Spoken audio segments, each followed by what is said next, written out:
Este programa es un aporte de la División Desarrollo Humano de Exhibits, donde solo el positivismo y el querer ser mejores personas está permitido.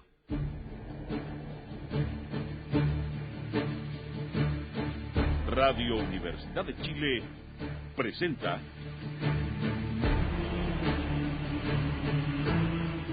Conversando en Positivo, un espacio que apunta a conversar y compartir sobre el crecimiento y el desarrollo humano. En la conducción, Edgardo Fogel y Aleca Vial.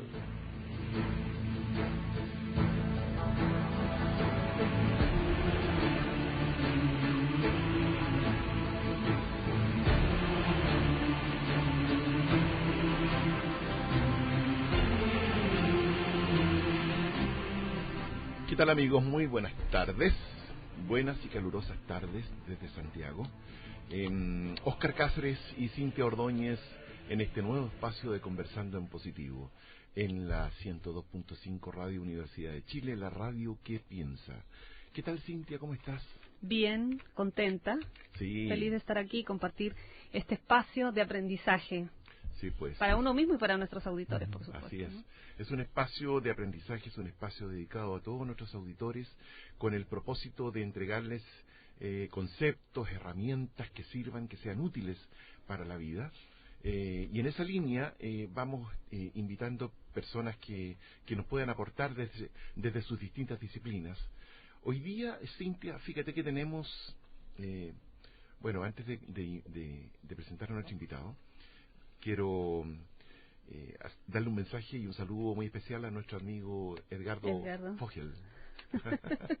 Siempre me equivoco con el Fogel. Con el apellido. Con el apellido.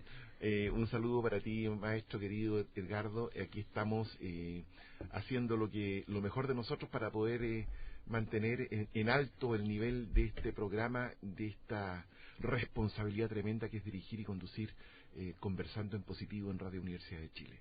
Nos acompaña hoy Guillermo Ábalos Barros. Bienvenido, Guillermo. Quiero contarles que Guillermo es psicólogo clínico de la Pontificia Universidad Católica de Chile. Hemos tenido varios psicólogos de la Católica. Sí. Posee estudios de psicología junguiana en la Carl Gustav Jung Foundation of Ontario, Toronto, Canadá. Tiene un diploma en hipnosis clínica. Además, es miembro del Grupo de Desarrollo y de la Fundación Carl Gustav Jung de Santiago de Chile y miembro cofundador de la Filogenia Humana. Guillermo ha dictado numerosos cursos de psicología analítica, que es la línea de Carl Gustav Jung, análisis de sueños desde la perspectiva junguiana en diversas universidades del país.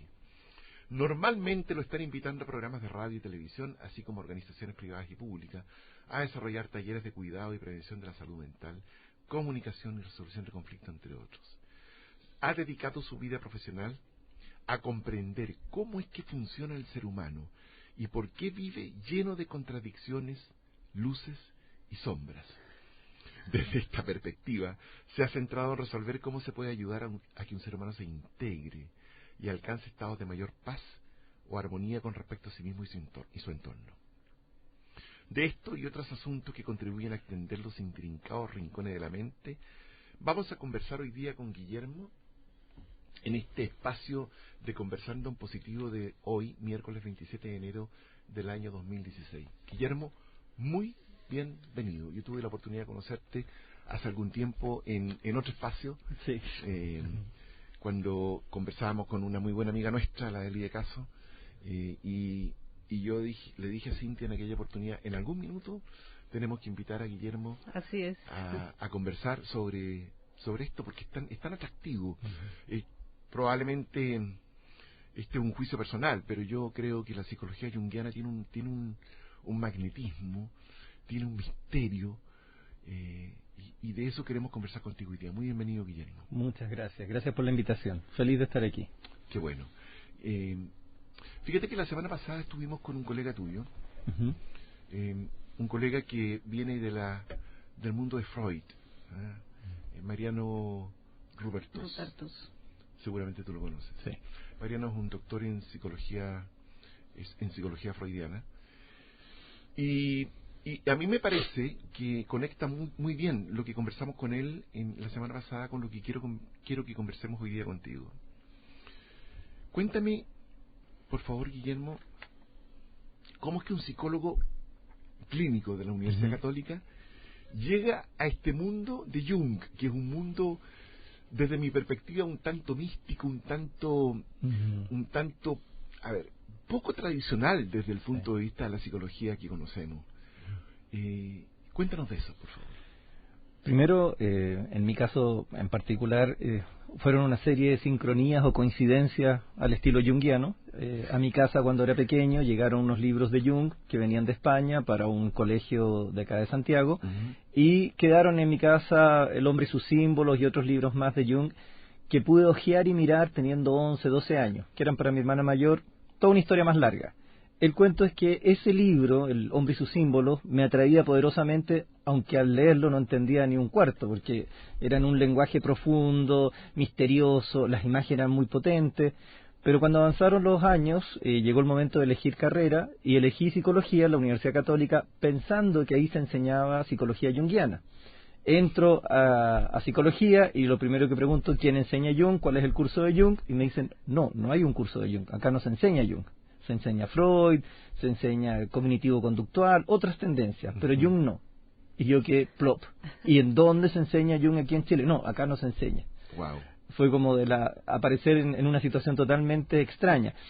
Y yo comento que estaba leyendo algunos textos de Jung directamente, algunos profesores me dicen, no lea Jung directamente, es muy denso y difícil. Lea autores que hayan escrito sobre Jung, resúmenes, porque si no se le va a hacer muy complicado el camino. Y como soy terco por naturaleza, tomé todos los libros de Jung y empecé a leer cada uno en forma personal, profunda, hasta que fui asimilando y familiarizándome con los conceptos junguianos, y en algún minuto ya en la universidad mis compañeros me decían Memo Jung, porque ya todos preguntaban algo de Jung y yo sabía de Jung, o oye Guillermo, tuve un sueño, estando en tercer año de psicología. En algún minuto conocí a un profesor, Juan Matus, que tenía una serie de complicaciones y no podía hacer muchas clases, y él hizo un curso breve de Jung para algunos alumnos. ¿En la universidad? En la universidad, pero éramos un grupo pequeño. Nos hacía el curso de procesos afectivos, pero aparte en su sala invitaba a 4 o 5 alumnos que estábamos más interesados en Jung, y él nos ayudaba en las lecturas más dirigidas. Eso se cortó, duró un año, no más. Al final de mi carrera, en quinto año, junto al padre Juan de Castro, hicimos el primer curso de introducción a la psicología de Jung, él como profesor, que era el decano de la Escuela de Psicología, y yo como profesor ayudante. Y fue un éxito total, nos encantó, y de ahí ya empezó un camino, o sea, empezar a hacer talleres de análisis de sueño, y gradualmente se fueron formando más grupos de estudio en paralelo acá en Chile, hasta que finalmente llegaron a hacer el grupo de desarrollo, que generó en algún minuto el magíster junguiano Adolfo Ibáñez, y actualmente continúa en su formación, y ya está la Sociedad Analítica de Psicología Analítica aquí en Chile. Existe en Chile. Existe en este minuto. Y por esas coincidencias de la vida, mi hermana mayor, que era la que tenía que recibir ese libro, es la presidenta de la sociedad. Entonces, llegamos por distintos caminos o distintas formas a la misma teoría. Entonces no es que haya habido en el comienzo, hace 30 años atrás, un curso de Jung o una universidad que diera clases de Jung. Hoy en día hay cursos o hay diplomados y este magíster.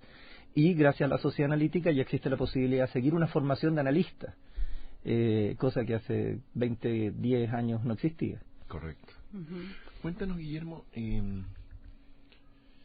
¿qué marca, qué hito o qué evento o qué concepto marca el descuelgue, por así decirlo, de Jung de Freud? ¿Qué pasó? Hay, primero, los dos compartían la misma visión, que el inconsciente existía como una realidad, no era una cosa esotérica, sino que había un alma en el ser humano que tenía aspectos conscientes e inconscientes, y los dos planteaban que los sueños eran la vía regia al inconsciente. Los dos. Pero la diferencia es cómo se traducía en Freud, por su propia deformación médica. Él tenía una tendencia a biologizar, digamos, de alguna manera, el alma. Y Jung, que tenía una formación en el área más espiritual y de los mitos, tendía a mirar simbólicamente, de una manera levemente diferente, pero que marcó una distancia después, este concepto de la libido, Un alivio que en Freud carga hacia lo sexual y en Jung carga como a la energía vital. Hay un libro que es Símbolo de Transformación que produce la diferencia de conceptos. Y esta mirada diferente hace que Jung entienda el proceso de un ser humano como algo más amplio que solamente la búsqueda de la satisfacción de deseos ocultos o reprimidos, sino como un proceso de desarrollo de su ser hasta llegar a la plenitud. Y él le llama a ese concepto la individuación.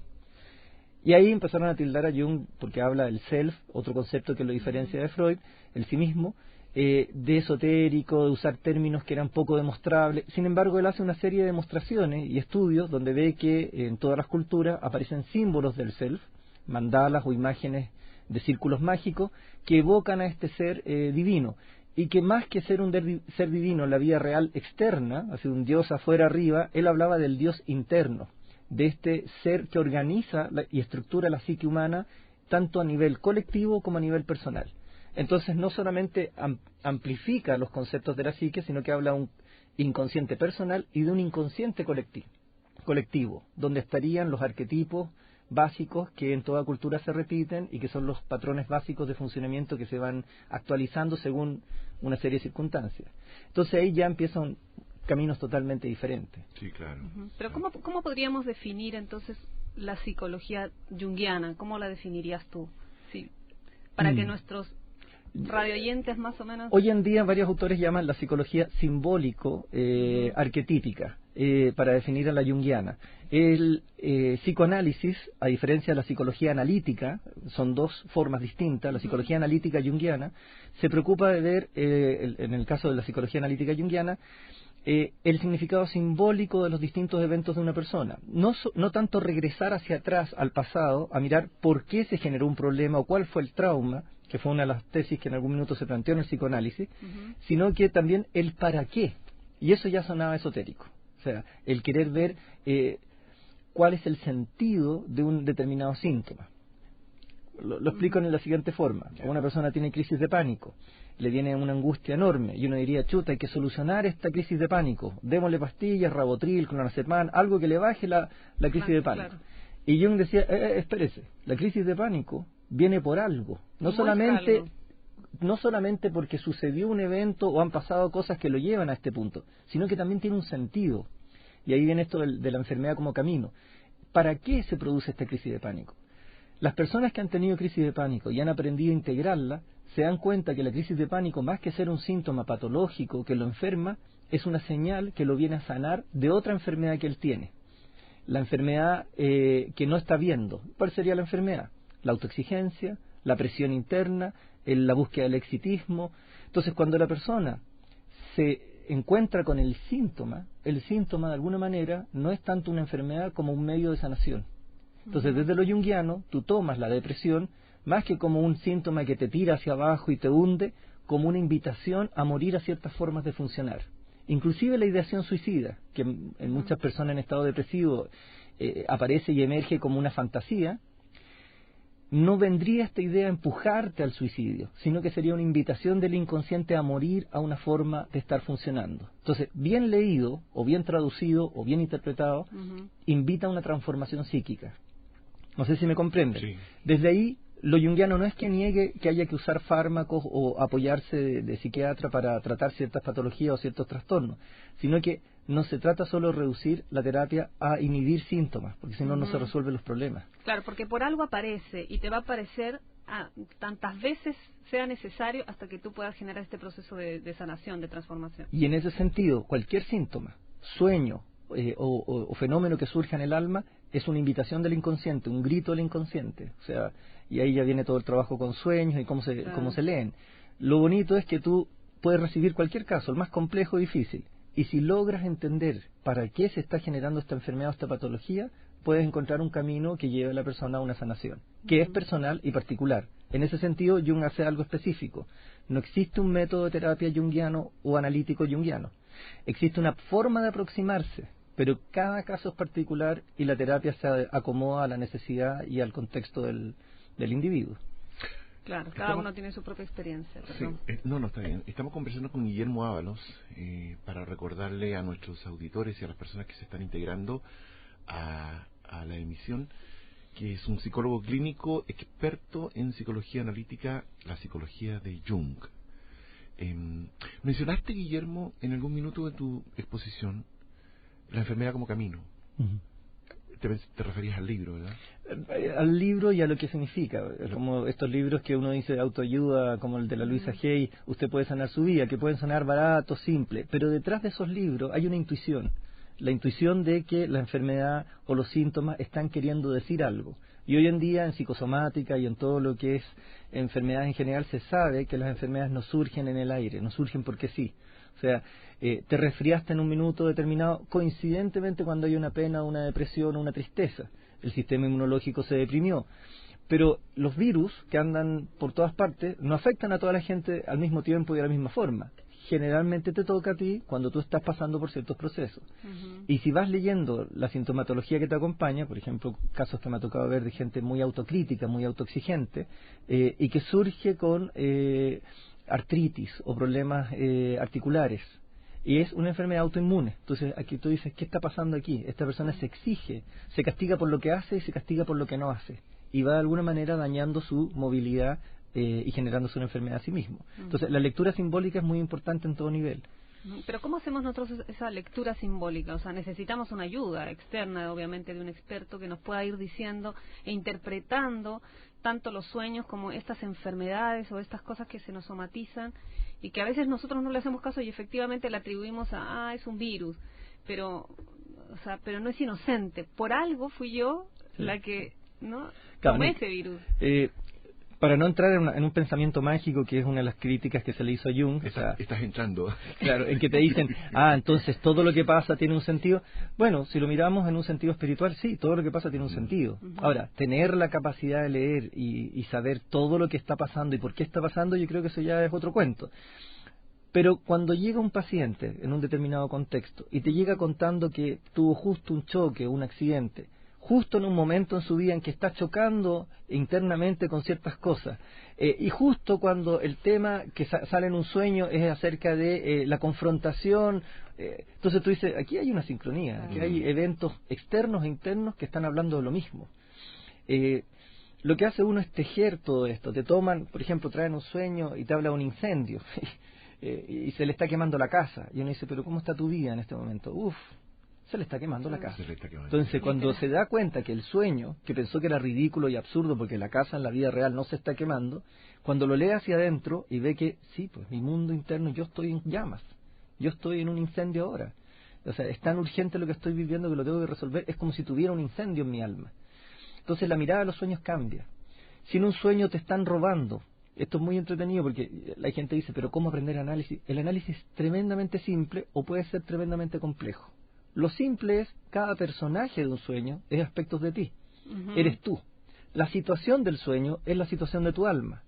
Si te miras y usas un sueño como un espejo de tu alma, rápido captas el sentido.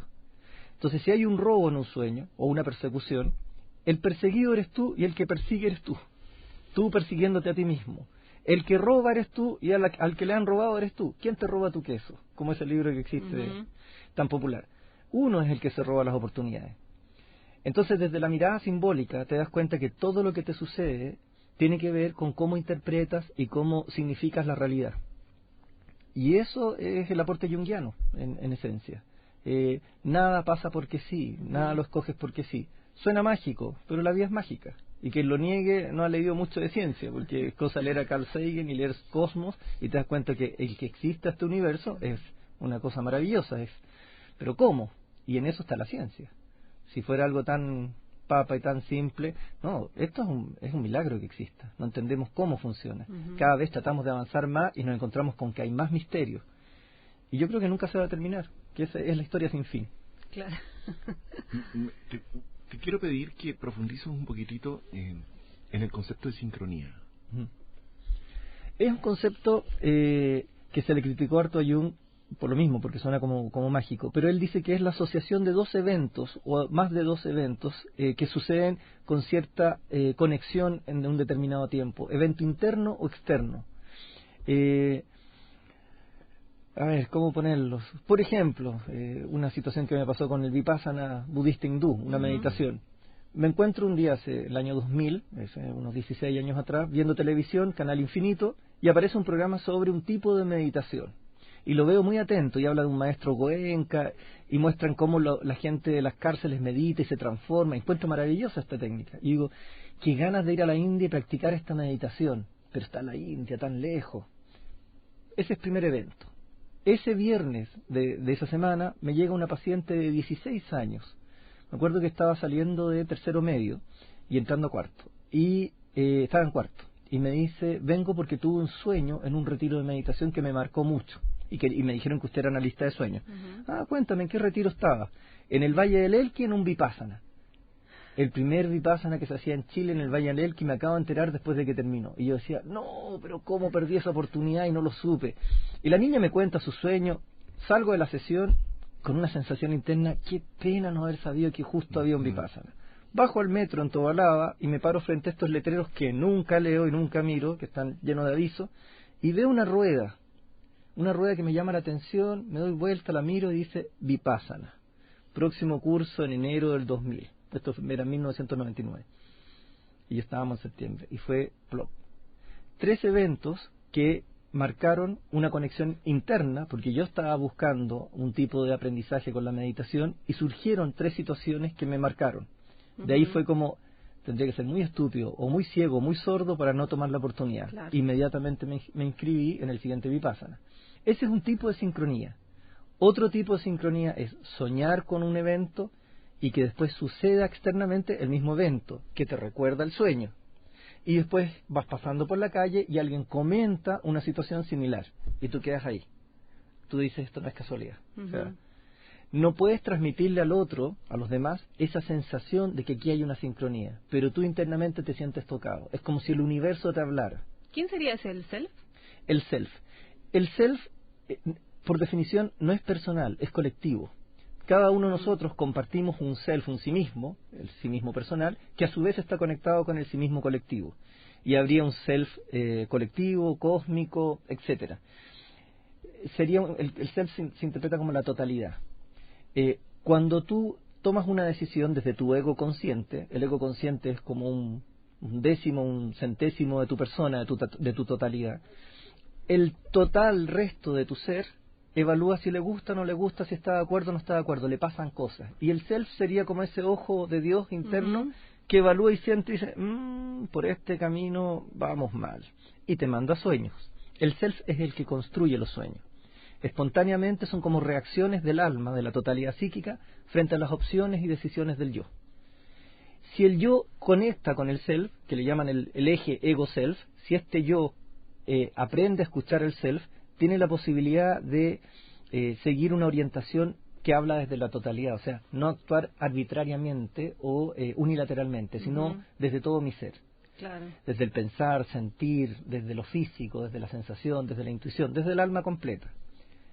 Pero ese es el camino. Claro, ahí me surge la pregunta, ¿cómo hacemos entonces para escuchar a ese self, que todos lo tenemos?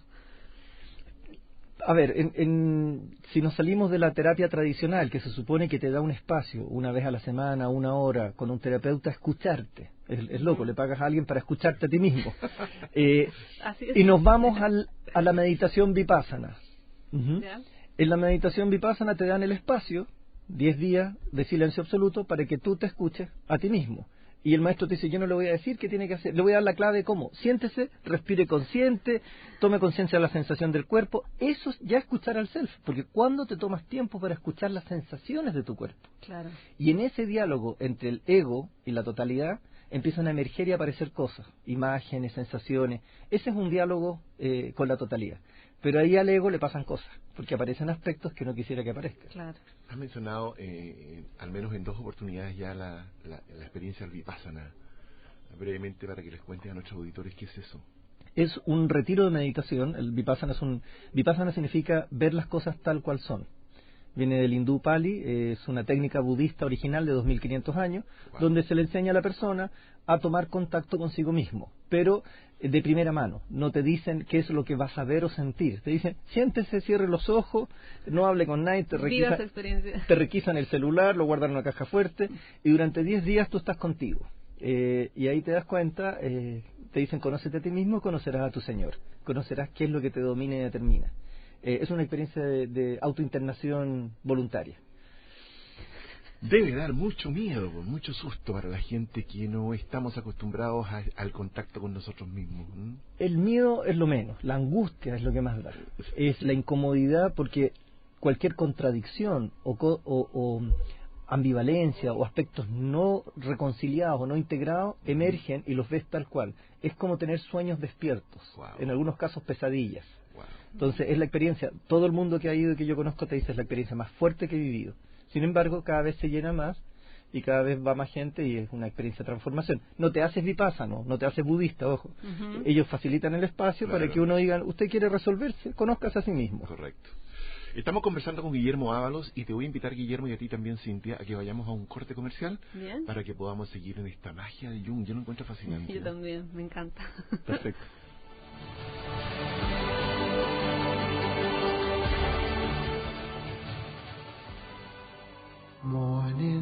Por más de 20 años, Óscar Cáceres y Asociados ha desarrollado y puesto en práctica metodologías de excelencia en diversas organizaciones en Chile y el extranjero. Con un potente equipo de profesionales, certeros sistemas de medición y un modelo propio, ha logrado elevar estándares en los procesos productivos de sus clientes.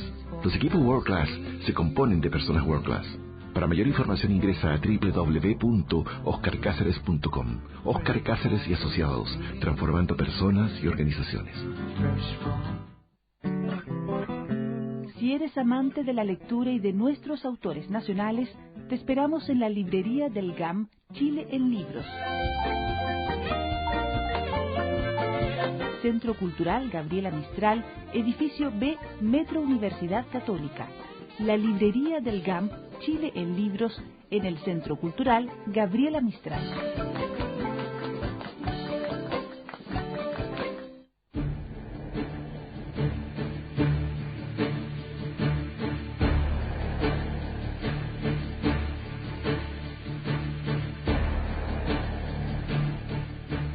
Muy bien, amigos, estamos con Guillermo Ábalos, psicólogo junguiano de la Universidad Católica, conversando sobre esta mágica propuesta, y este es un juicio personal que hago, mágica propuesta de Jung, porque nos hace una invitación mágica, creo yo, nuevamente, discúlpeme que sea reiterativo, al encuentro consigo mismo, al encuentro con nuestra propia sombra. Y aquí hay un concepto que yo quiero que nos explique, Guillermo, porque en alguna oportunidad escuché de la sombra, ¿ah?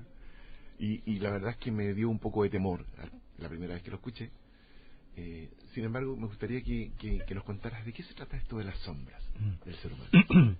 Primero, en el desarrollo psicológico es inevitable que se formen sombras, porque la psique va formando una identidad consciente en la medida que tú necesitas desarrollar habilidades, capacidades para adaptarte al mundo. Entonces, desde muy pequeño se te premia, se te valora el prestar atención, el ser ordenado, el ser coherente, el ser honesto, etcétera. Y eso va generando una cosa que se llama en psicología junguiana la máscara. Esta máscara o persona del griego es lo que tú usas para adaptarte al mundo y es lo que vendes como imagen y cuento. Y todos tenemos una máscara, lo quieras o no, de persona seria, honesta, confiable.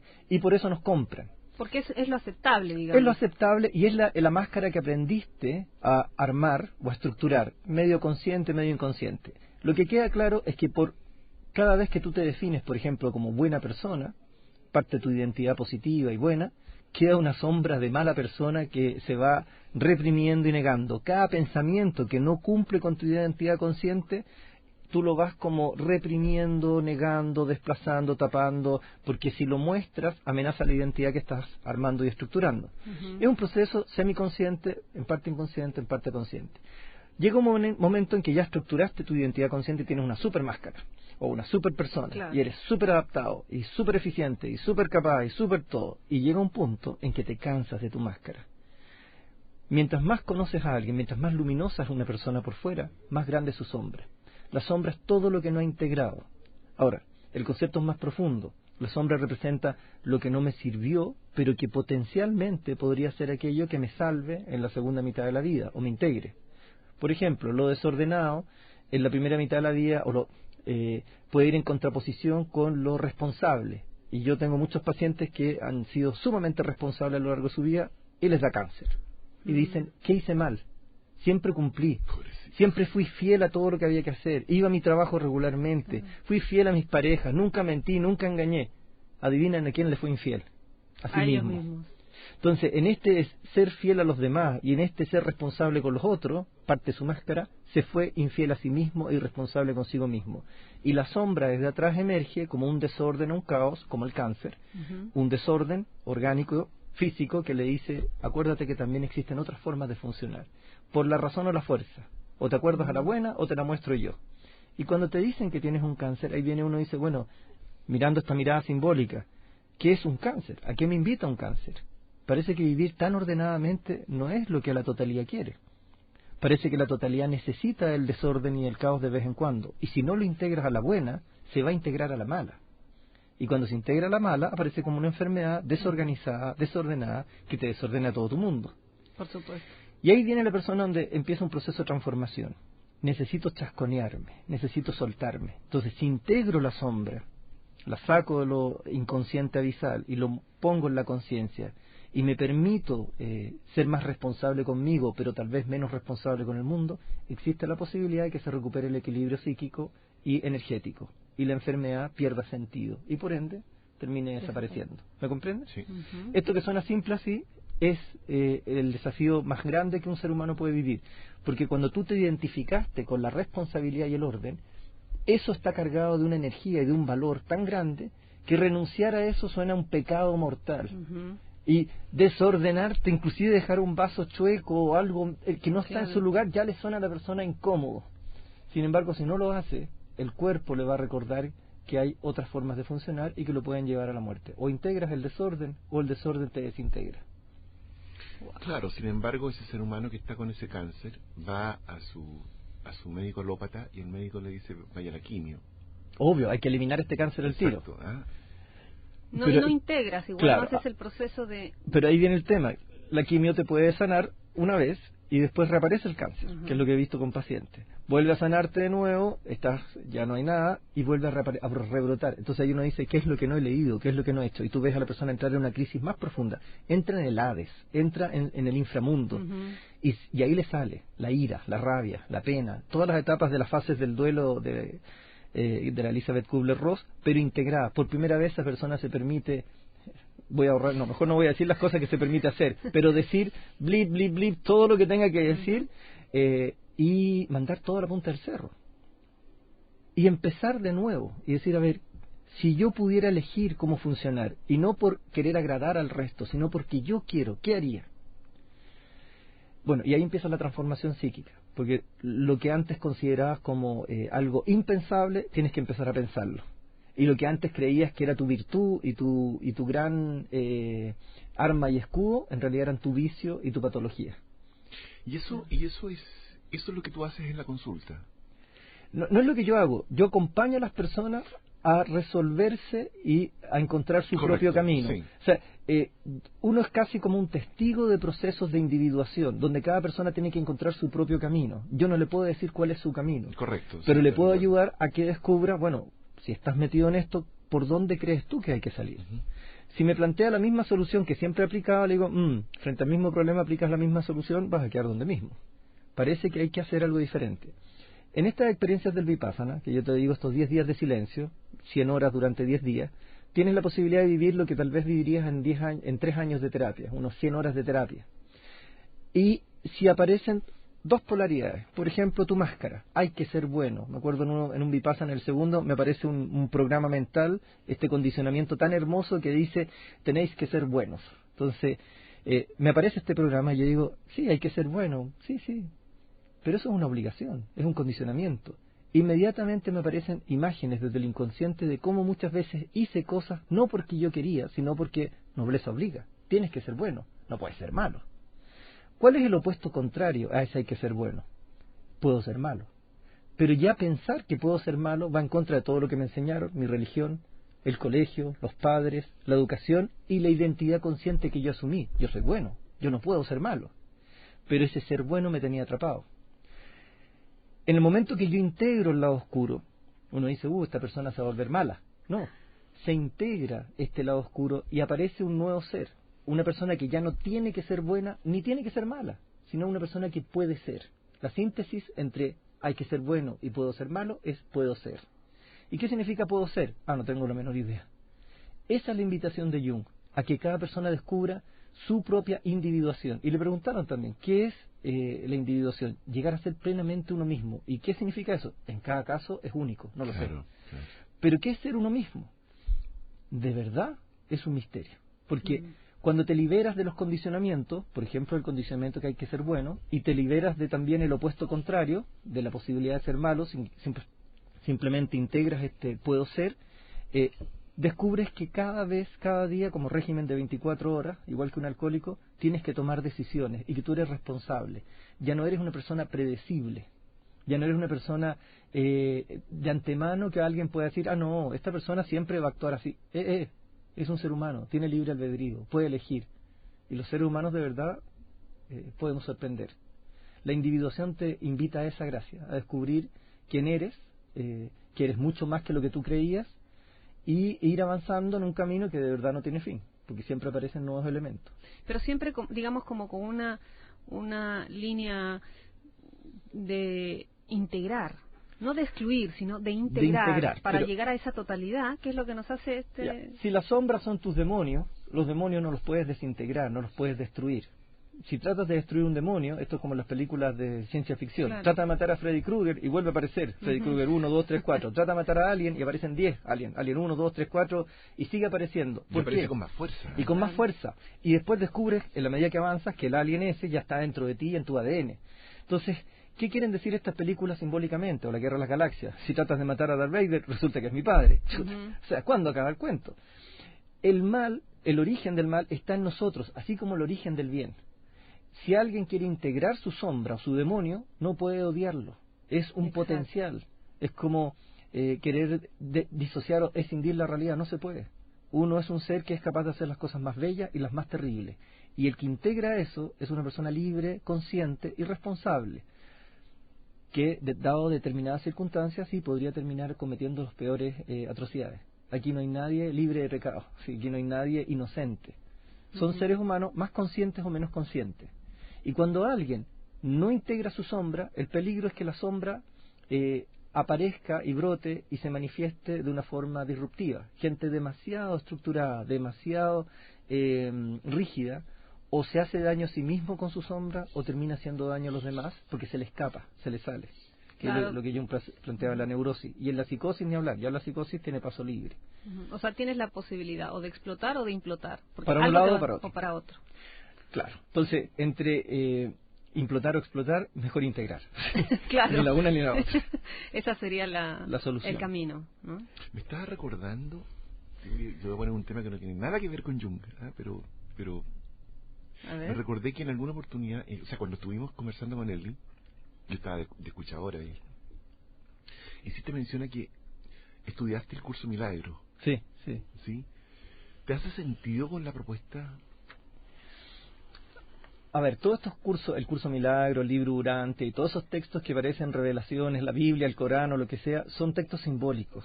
Y en ese sentido tú puedes extraer muchas enseñanzas. O sea, yo no creo que la Biblia sea la palabra de Dios. Creo que es un texto escrito por seres humanos que simbólicamente quiere representar la individuación del colectivo. Por eso es tan... con imágenes tan perversas de repente, un Dios tan malo en algún minuto, tan vengador, pero si lo lees simbólicamente descubre, esto pasa en el alma, esto habla de procesos de transformación, y lo mismo puede ser los Upanishad o puede ser cualquier otro texto, la Torá o el Corán. El problema es cuando se toman literal. En el caso del curso Milagro son estos intentos conscientes de dejar que el inconsciente se manifieste y Dios hable a través de frases. El curso Milagro es muy bonito, es muy hermoso, muy buenas intenciones. El peligro es que terminas disociándote de tu lado oscuro en vez de integrarlo. Entonces yo lo leí, lo trabajé, inclusive lo trabajé con unas personas durante un par de años. Y tengo los libros ahí en mi casa. Son frases que se repiten y que invocan o recuerdan quién eres tú. pero de repente me pasaba con ciertas frases que uno queda como, aquí se está metiendo la colita del ego consciente.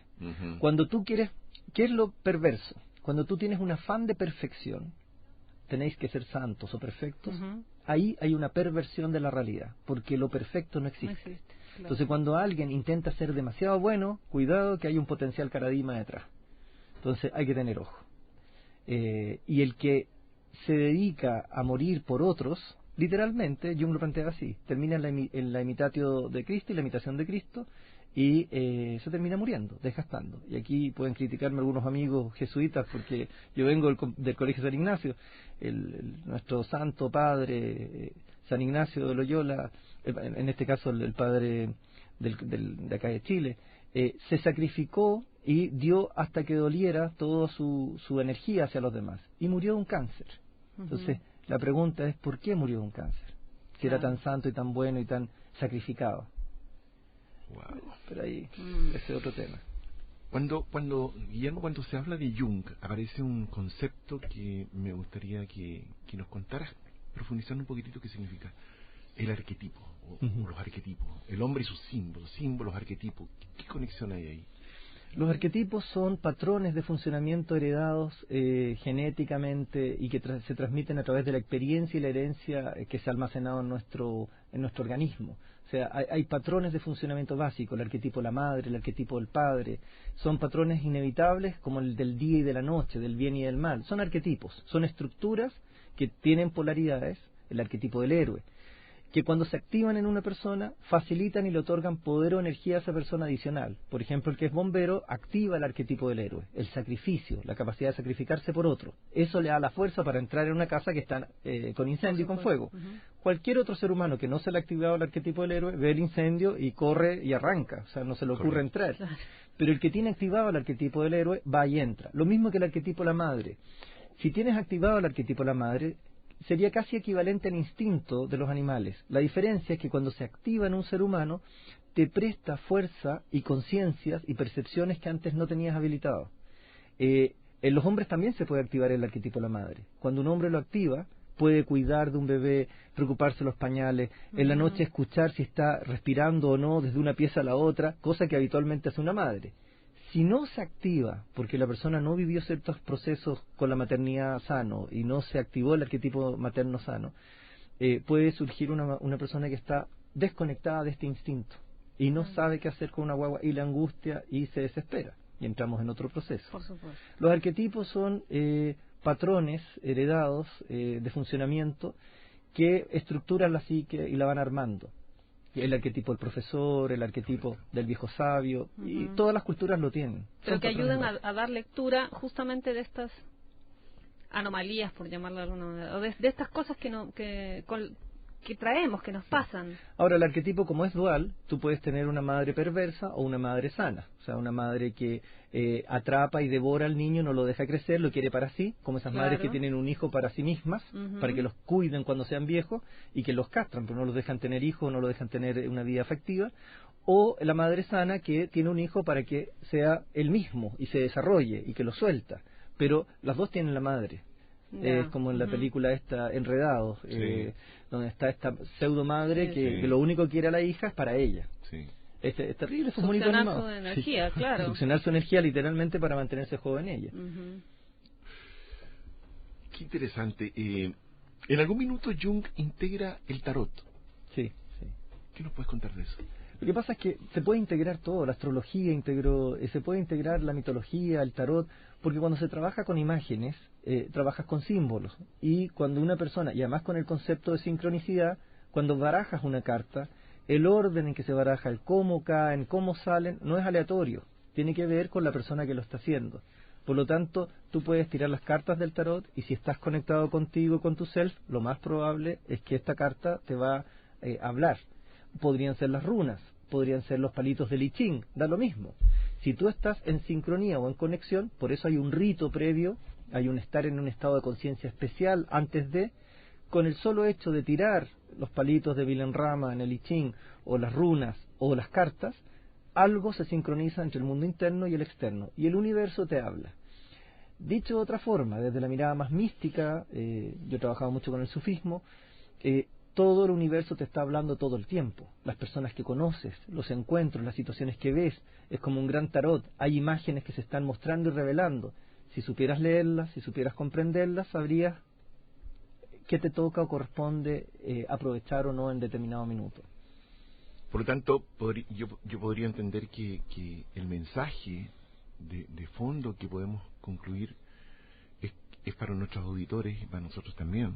Es que la naturaleza es un permanente libro abierto de metáforas, de símbolos, y que está a nuestra disposición para poder entender un poquitito más qué pasa con nosotros mismos. Ese es el concepto unitario que tiene Jung, que es el concepto de unus mundus, el mundo unido, un solo mundo, que plantea un paradigma de la realidad, una mirada de la realidad, que Paracelso la tenía en su mirada de que todo está en relación.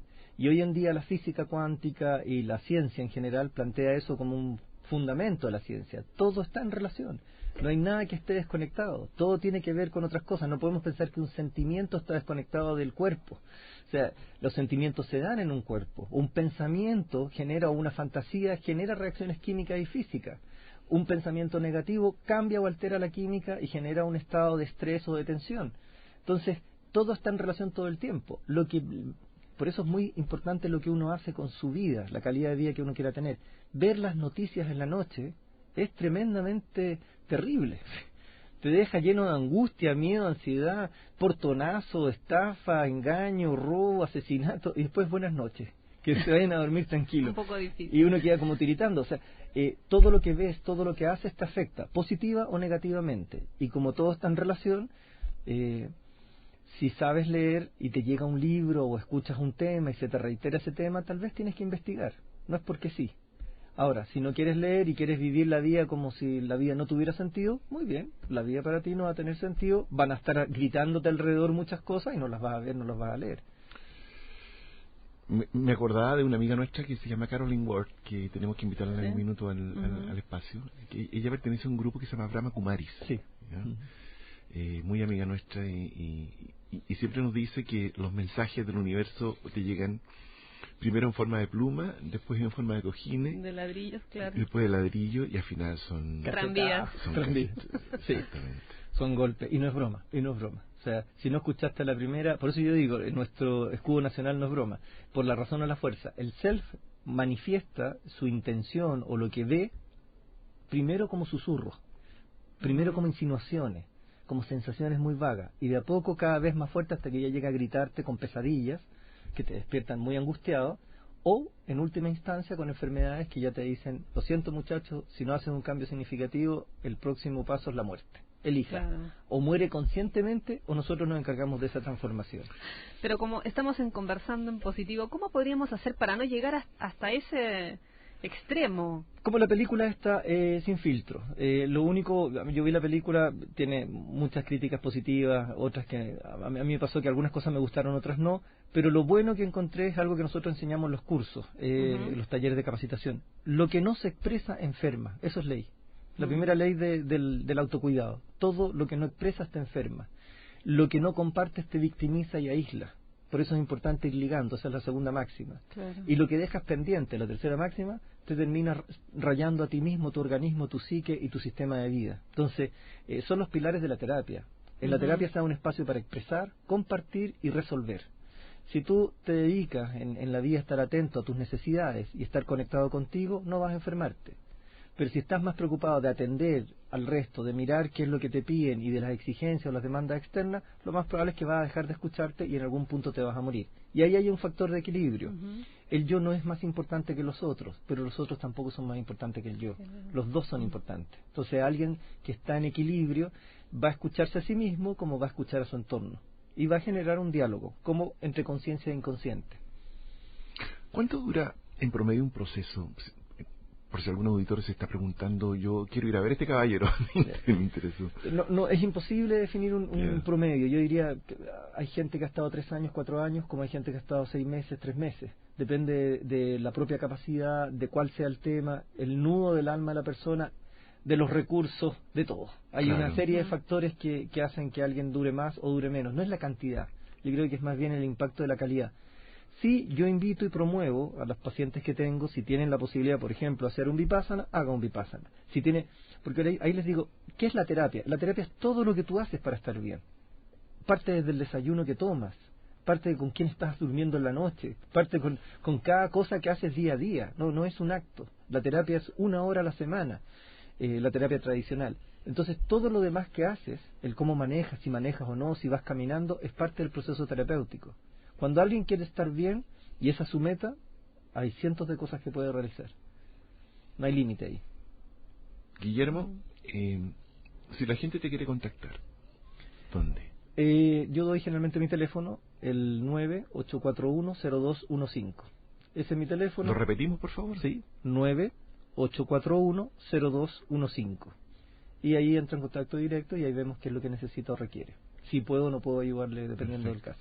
Claro. Hay mucha gente escuchándonos. Estamos de vacaciones, pero sin embargo hay mucha gente escuchándonos. ¿Qué mensaje le puedes dar en general a la gente que siente, que probablemente está en algún nivel de desesperanza en este instante? ¿Qué les puedes decir a nuestros auditores? Aquí hay una cosa hermosa que he aprendido en estos años con la meditación, con Jung y todo el trabajo. La felicidad está aquí ahora. O sea, todo lo que necesitas ya existe. Solo hace falta que tú despiertes a la conciencia de tu poder personal y aproveches la oportunidad que tienes. Porque la oportunidad de ser feliz es con cada paso, con cada respiración, con cada encuentro, con cada mirada. Si una persona quiere estar bien, todos los elementos del universo se movilizan para que tú estés bien. Y si alguien quiere ayudarse, tiene que hacer un primer paso. Es más simple de lo que uno cree. Si hay alguien que está desesperanzado y cree que no hay salida, si no pide ayuda, difícilmente lo van a ayudar. Es como el lema de Alcohólicos Anónimos. Si usted quiere ser alcohólico, es su problema. Si quiere dejar de ser alcohólico, es nuestro problema. Claro. Entonces, cuando alguien se abre a que el universo lo ayude, de verdad, crea en Dios o no crea en Dios, Jung lo decía así, llamado o no llamado, Dios siempre está presente. Si no crees o crees, da lo mismo. Pero si te abres a que el universo te oriente y te guíe, la ayuda llega. Y si no te está llegando, pregúntate por qué. Qué importante es la conexión, ¿eh? Sí. Yo me quedo con eso Sí. en esta entrevista. Cintia, ¿quieres decirle algo a nuestro amigo? No, yo he disfrutado muchísimo esta entrevista, te agradezco muchísimo que hayas venido, Muchas que hayas gracias. compartido con nosotros y bueno, yo creo que ha sido de gran ayuda para nuestros auditores. Esperamos que sí. Sí, nos has Sí. iluminado. Así que muchas Ojalá gracias. sirva algo. Sí, por supuesto. El que encuentro sí. consigo mismo, ¿eh? Sí. Yo creo que por ahí está la clave. La Guillermo, conexión. te queremos agradecer infinitamente el que hayas venido. Esperamos nuevamente tenerte por acá con nosotros. Cuando quieras. Ningún problema. Muchas gracias, porque de verdad tu mensaje le hace muy bien a la gente. Así que el universo te proteja siempre. Amén. Amén. Que estén bien. Gracias.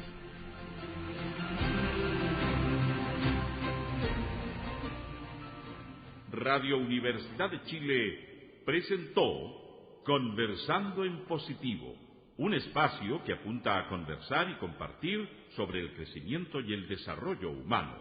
En la conducción, Óscar Cáceres y Cintia Ordóñez.